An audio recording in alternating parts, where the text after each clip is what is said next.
Assalamualaikum warahmatullahi wabarakatuh. Selamat pagi kawan-kawan pencinta buku dan pencinta ilmu. Berjumpa lagi dengan saya Wiwin Eko Santoso.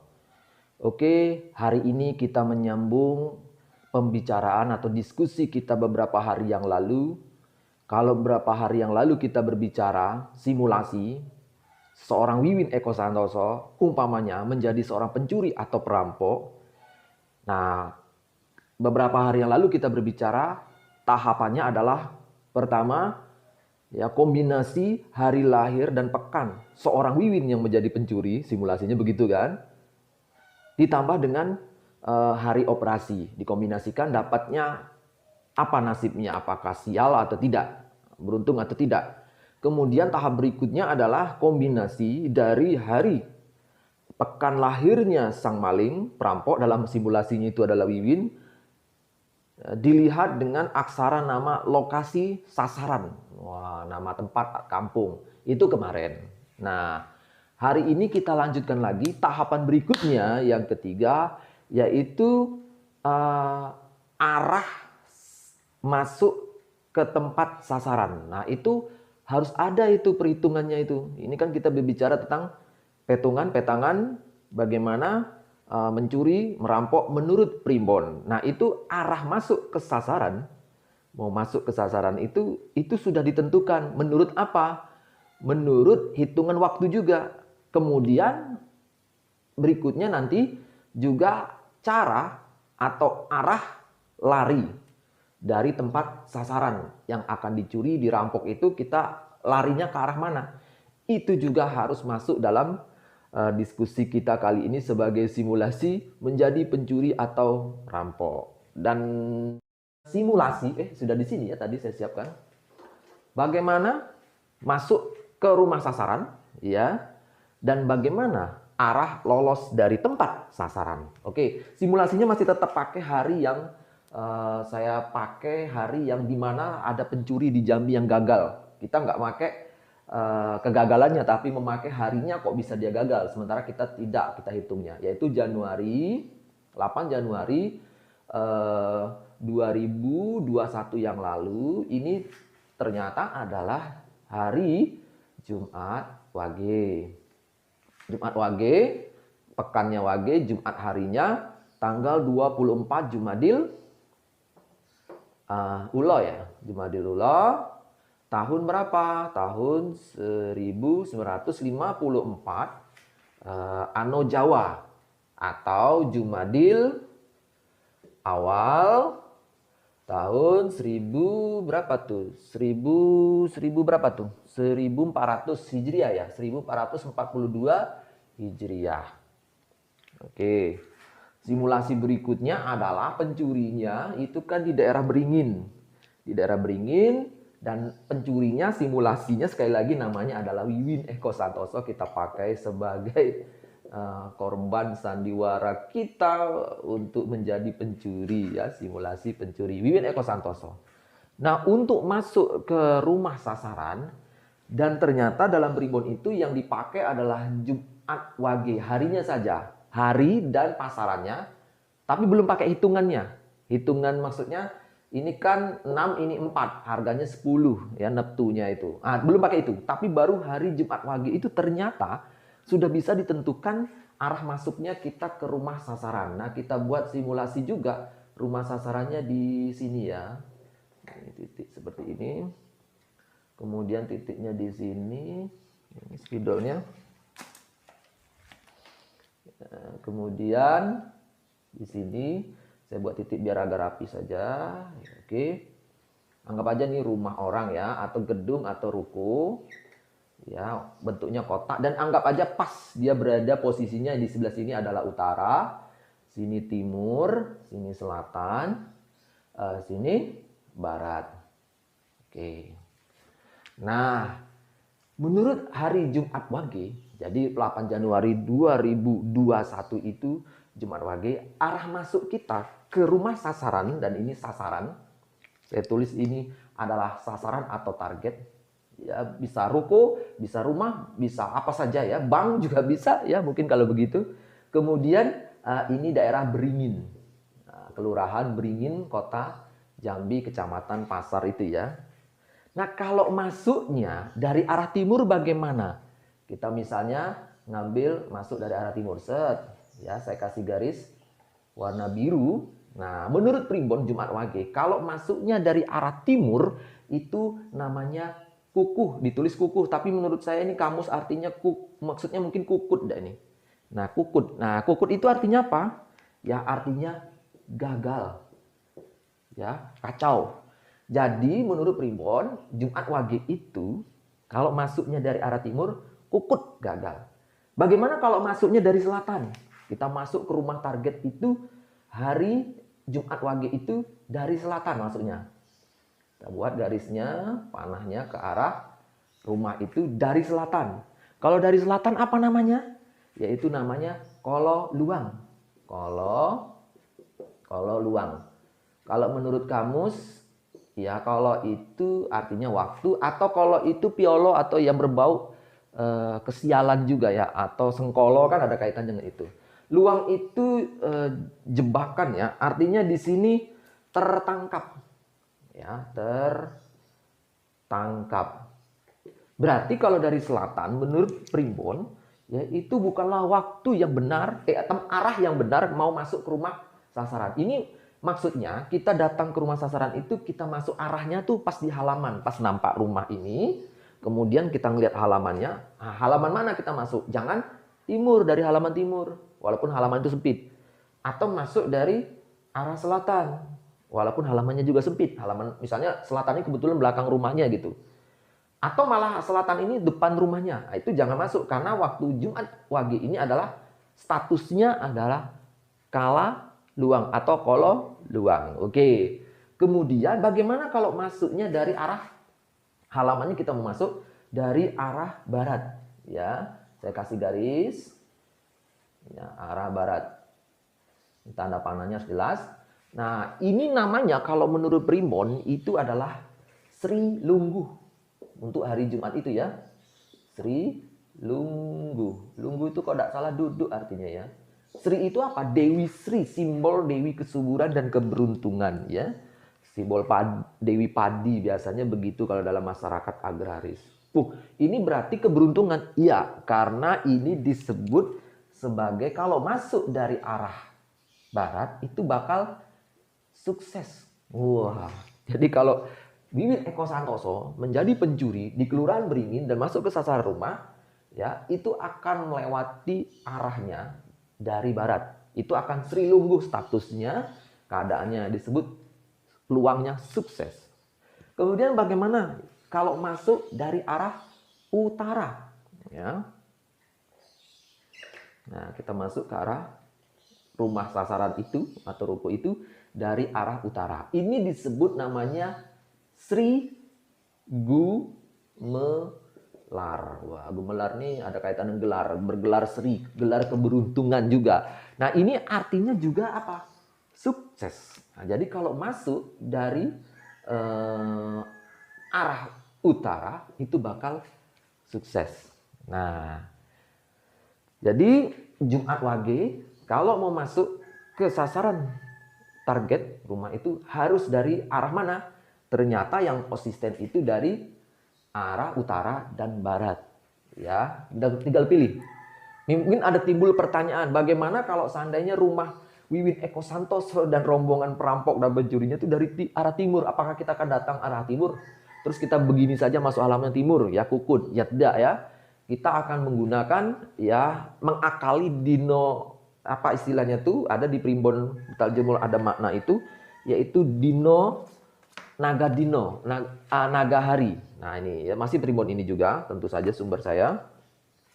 Mengakali naga hari itu, kalau naga hari itu kepalanya misalnya di arah sini, maka kita jangan datang dari kepala arah naga tapi ke ekornya. Ekornya kan ada di Sri Lungguh ini. Nah, cara datangnya itu ya mau tak mau berangkatnya itu jangan langsung ke arah timur begitu, tapi muter dulu. Ke arah mulainya ke utara saja dulu. Terus baru ke timur, nggak apa-apa.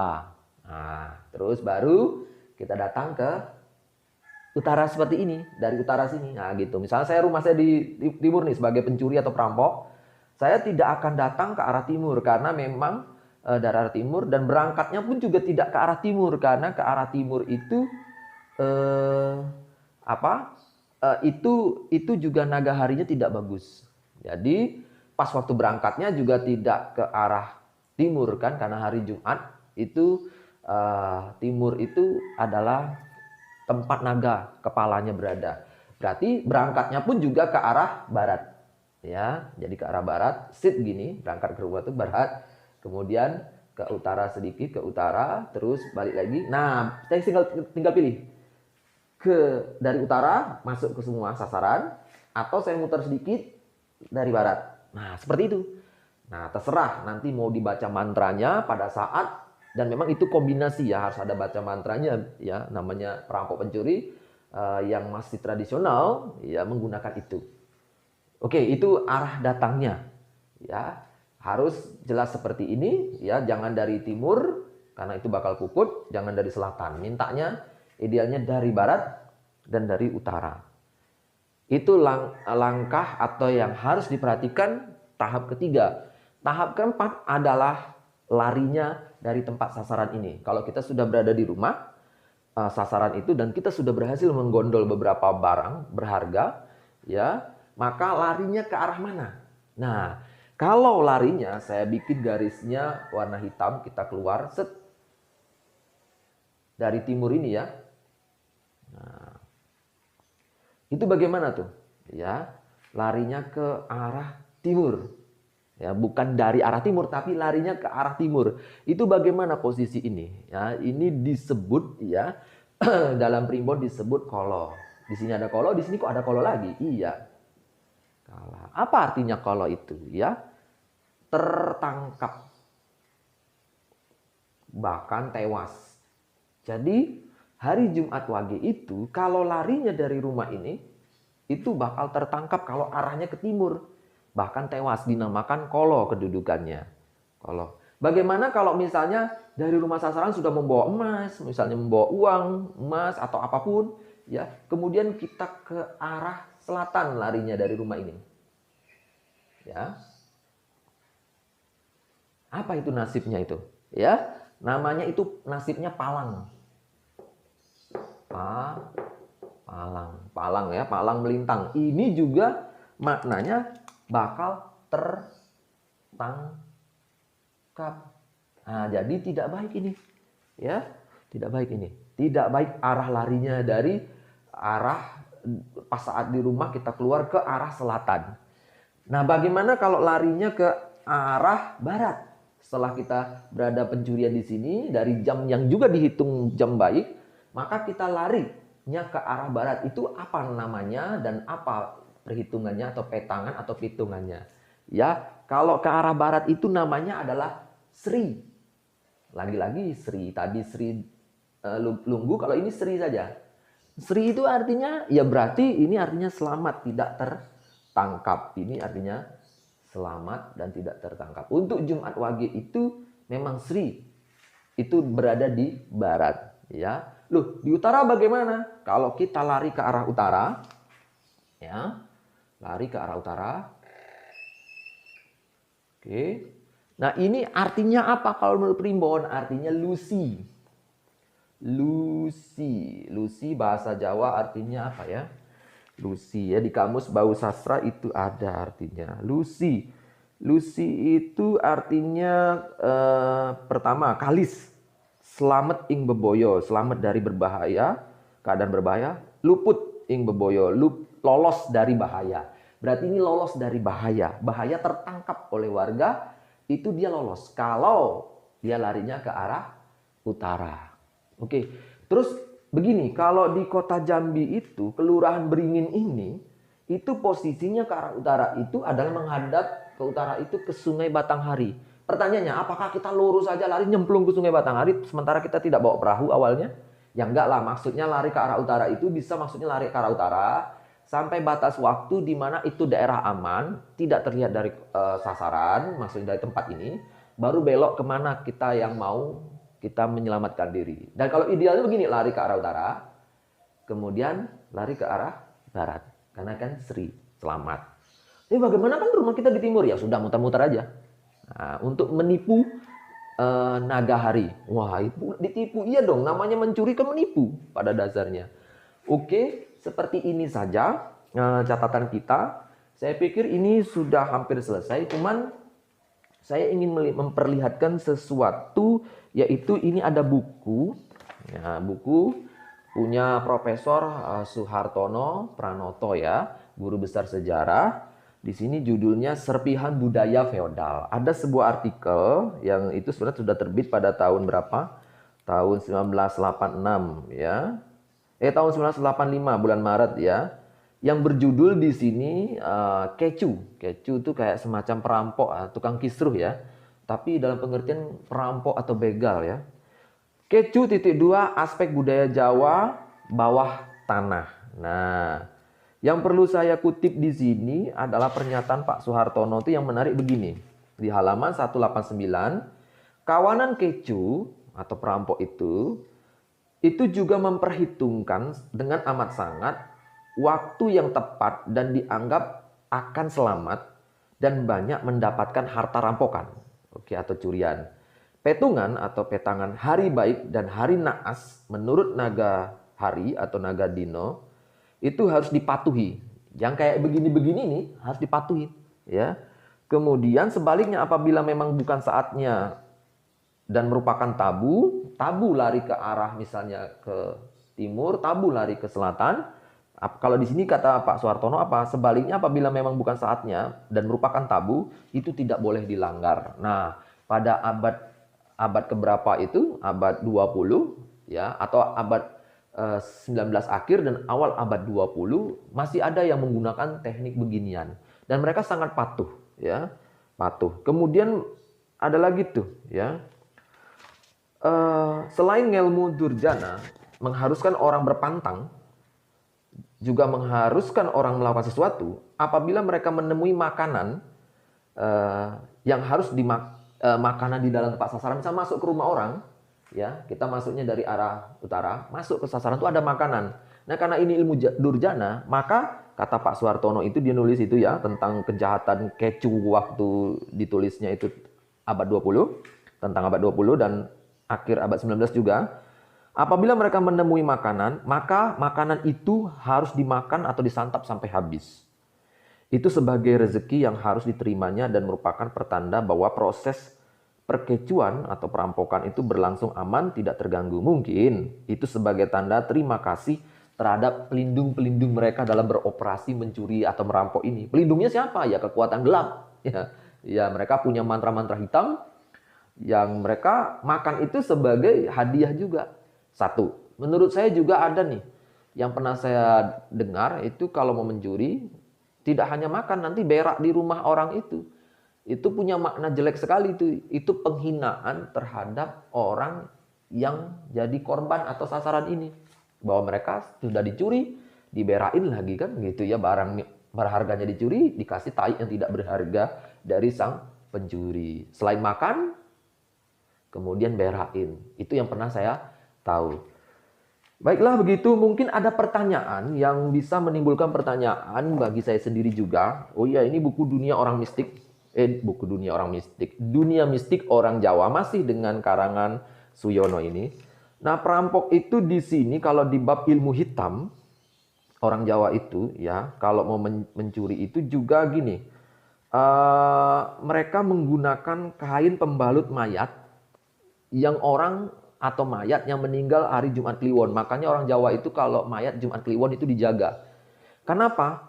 Kain pembalut mayat itu sering dicuri juga oleh pencuri jadi modal. Nah, jadi ketika dia masuk yang dianggap hari keberuntungannya misalnya dari arah utara ini dia masuk, dari arah sini sudah masuk halaman, dia akan mengibarkan bendera yang terbuat dari kain kafan orang yang meninggal Jumat Kliwon. Nah, itu tujuannya sambil baca mantra untuk membuat orang sini malas melek, jadi tidur semua, ngantuk. Ya begitu. Atau ditambah juga tanah kuburan di mana kepala jenazah terletak bila dilemparkan ke atas genteng sasaran kekuatannya agar penghuni tetap tertidur nyenyak, atau bila pun terbangun tidak memiliki kekuatan melawan dari sang pencuri atau perampok. Nah, selain kain kapan orang yang meninggal, Jumat Kliwon itu bisa dicuri dan sangat berguna, tempat tanah yang ada di kuburan tempat tidurnya mayat itu yang kelahiran Jumat Kliwon itu tanahnya diambil. Nanti itu disimpan, suatu saat digunakan untuk mencuri dalam ilmu hitam itu. Dan ketika mungkin dia sampai pada arah utara ini dekat halaman, dia akan melempar tanah itu ke atas genteng rumah sasaran itu. Nah, apa yang dikatakan tadi? Ya penghuninya tertidur nyenyak dan kalaupun bangun mereka tidak bisa punya kekuatan untuk melawan alias lemah. Itu ilmu hitam yang menurut buku mistik dunia mistik orang Jawa. Begitu saja. Kemudian kalau ada pertanyaan seperti ini misalnya, orang Jawa itu ya kalau mau merampok, nah itu menarik ini ya. Di bukunya Pak Suhartono ini, ya mereka pintar membuat apa namanya tuh kegiatan mereka itu tidak mau disebut benar-benar onar, kegiatan onar, tapi juga tidak mau dibuat itu juga benar. Jadi dibuat bagaimana? Dibuat samar-samar. Bagaimana tuh maksudnya? Ya sasaran kecunya atau perampokannya di mana? Nah di sini pintarnya itu sasaran kecu sebagian besar itu terjadi di pedesaan. Kalau di kota itu agak sulit karena kota lebih canggih, polisinya, pengamanannya lebih canggih, maka dipilih pedesaan. Kemudian korbannya pun dikategorikan langsung mau tidak langsung itu dipilih yang mereka langsung atau tidak langsung sebagai aparat kolonial Belanda. Dan mereka itu pasti orang yang dibenci. Nah, kemudian pembantu atau aparat pemerintah kolonial Belanda ini itu dikenal sebagai sering menimbulkan tekanan dan kemiskinan bagi banyak warga. Nah, kecu atau perampok itu akan milih yang sasaran begini. Agar apa? Agar mendapat dukungan moral juga secara tidak langsung dari masyarakat. Masyarakat tahu bahwa yang kena rampok itu adalah seperti ini contohnya. Korban perkecuan itu adalah kepala-kepala desa, Demang, Ronggo, Ngabehi, Petinggi, Bekel. 2 petani kaya, pedagang kaya. 3 lendurder. 4 rentenir dan pachter Cina. Jadi ada maksudnya Tionghoa, ya pachter Cina, rentenir, orang kaya yang terkenal memang dekat dengan kolonial atau mereka eksploitatif terhadap rakyat. Nah, yang begini ini menjadi samar karena apa? Sang kecu atau perampok itu mencuri ke rumah rentenir. Tionghoa itu paling sering tuh. Misalnya seorang Bekel, Demang kaya yang menyebalkan di mata rakyat. Nah, itu menjadi samar. Karena apa? Karena perampoknya itu merampok di tempat yang rakyat juga benci. Apalagi kalau perampok itu membagi hasilnya sebagian kepada orang-orang miskin. Minimal kepada kampung tempat asal perampok itu. Kan ada tuh istilah kampung maling, kampung rampok. Ya kalau dia berangkat, nanti sudah habis mencuri, dia balik bawa hasilnya dibagi-bagikan kepada sesama orang kampungnya yang miskin-miskin. Bagi orang yang menerima itu sebagai ya anugerah dari seorang pahlawan. Makanya kalau Suhartono sempat juga menulis beberapa kecu, perampok, begal, itu di dalam beberapa hal mereka menjadi pahlawan dalam tanda petik. Nah, tidak benar-benar kriminal. Walaupun Pak Bambang Purwanto mengatakan bisa jadi kriminal tetaplah kriminal karena walaupun dengan dalil apapun gitu ya. Itu menariknya tulisan Pak Suhartono, guru besar sejarah. Kalau itu pertanyaan tadi, dan apakah tadi saya bertanya ya? Nah, itu. Terus begini pertanyaannya. Apa sih Win relevansinya belajar primbon, cara mencuri, cara lolos saat mencuri seperti ini? Ini apa urgensinya ini? Kamu si Win mau mengajarkan jadi pencuri? Kira-kira begitu kalau ada yang bertanya. Bagi saya sih ini sebenarnya ya memang bukan solusi dalam hidup kita era Covid begini. Cuman ini menjadi seni dan budaya dan sejarah di mana dulu atau mungkin masih ada yang menerapkan petungan, merampok, mencuri dengan menggunakan primbon seperti ini. Dan itu seni dan budaya. Kok budaya? Ya memang karena menggunakan aspek-aspek budaya.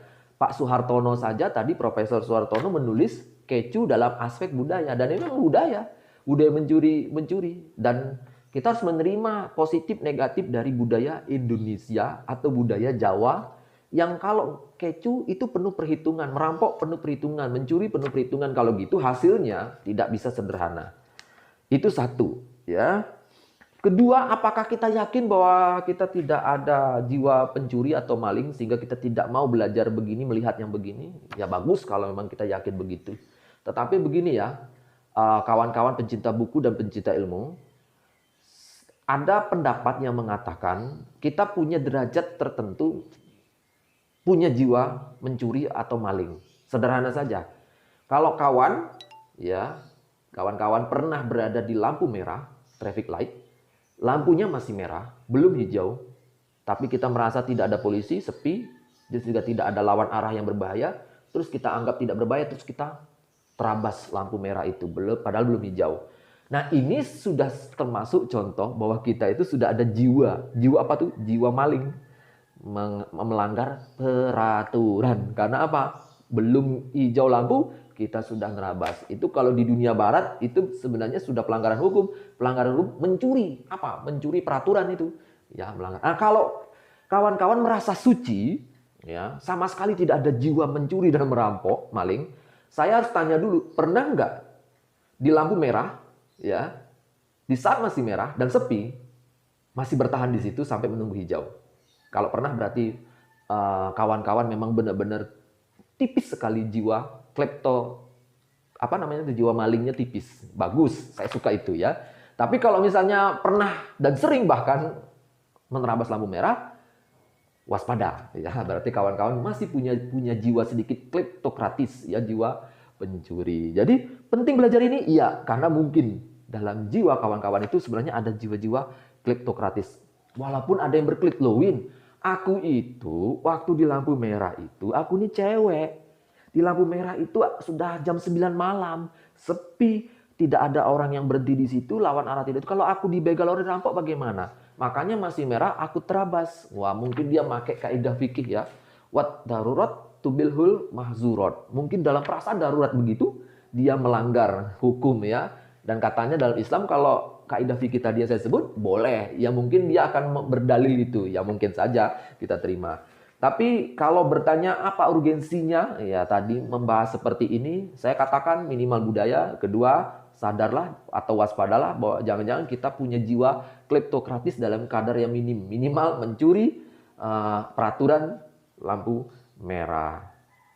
Timbul pertanyaan juga, kalau konsep primbon yang serba terencana dan terukur seperti ini berarti kejahatan yang berarti tidak kejahatan biasa ya. Maksudnya apa? Bukan kejahatan yang spontan. Karena kan ada pendapat misalnya almarhum Zainuddin MZ yang ceramah, kejahatan bisa muncul karena ada kesempatan.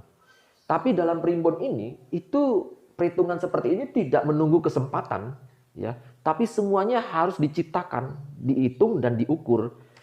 Pada hari Jumat Wage itu, ya, itu kalau jam tertentu yang beruntung dianggap beruntung dan hari datangnya dan hari perginya memang di sini tempatnya, mereka akan mencuri pada waktu itu dan tidak menunggu kesempatan, ya. Artinya mereka hanya menunggu waktu yang tepat dengan berbagai perhitungan dan pertimbangan, ya.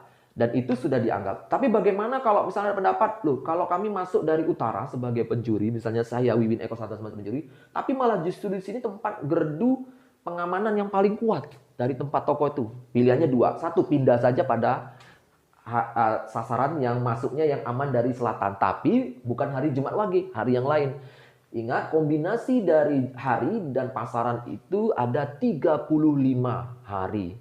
Ya tinggal pilih saja. Nanti Sri Gumelarnya bisa saja, Sri Gumelar untuk masuk ini di posisi utara, ini bisa saja masih tetap besoknya terus pindah lagi ke arah timur, bisa pindah ke arah selatan.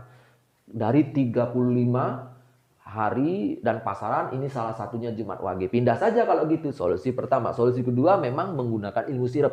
Kalaupun ada penunggu penjaga malam di situ, kalau dia kena sirep, dia tertidur itu. Ya, dunia durjana seperti itu. Ya. Dan kenapa orang Jawa harus patuh? Orang Jawa yang menurut primbon di sini ya, patuh terhadap etika kosmis. Jadi kalau mencuri dia tidak menunggu kesempatan, tapi memang sudah menurut perencanaan dan perhitungan, etika kosmisnya yang dipatuhi. Misalnya kalau dia perampok, tiba-tiba ada orang yang naruh barang sembarangan dan dianggap itu kesempatan. Nah, bagi mereka yang konsisten dengan cara begini, mereka nggak mau merampok. Karena apa? Dia tidak tahu yakin ini hari yang bagus apa enggak. Misalnya ini hari Sabtu Kliwon gitu. Menurut si pelaku Wiwin Eko Santoso itu hari yang tidak beruntung. Terus ada kesempatan, ada motor tergeletak, terus saya curi begitu saja pada jam yang tidak bagus, nggak mau.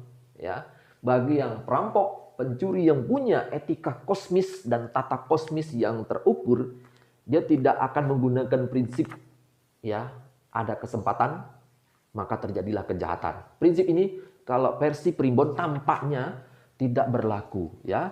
Jadi ada etika kosmis yang sedemikian rupa diikuti ya. Jadi pencurian perampokan ala Primbon ini juga punya sopan santun ya.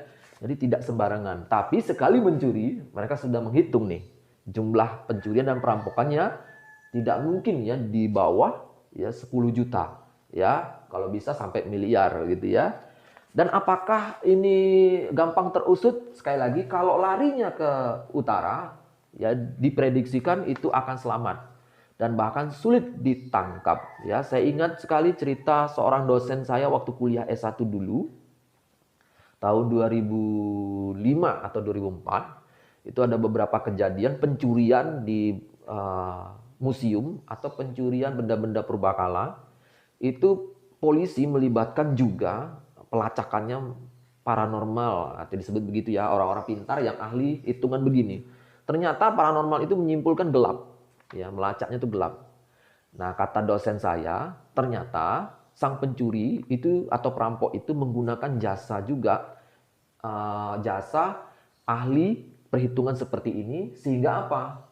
Sang pencuri itu masuk mencuri benda purbakalannya tuh dari arah, misalnya Jumat Wage dia masuk dari utara seperti ini, keluar dari. Jadi yang melacaknya itu sulit, gelap dia. Karena ini ternyata yang mencuri juga punya hitungan baik buruknya. Dan dia lagi beruntung mencurinya di tempat yang, waktu yang beruntung. Sehingga sang ahli spiritual dari kepolisian kesulitan. Nah tentu saja polisi tidak akan tergantung kepada ahli spiritual saja ya. Tapi juga menggunakan bahan-bahan yang sifatnya rasional. Bukti-bukti seperti CCTV, sidik jari, dan seterusnya. Ya, seperti itu yang pernah terjadi. Saya kira ini saja dari saya. Jika ada keliru, mohon maaf. Ya, assalamualaikum warahmatullahi wabarakatuh.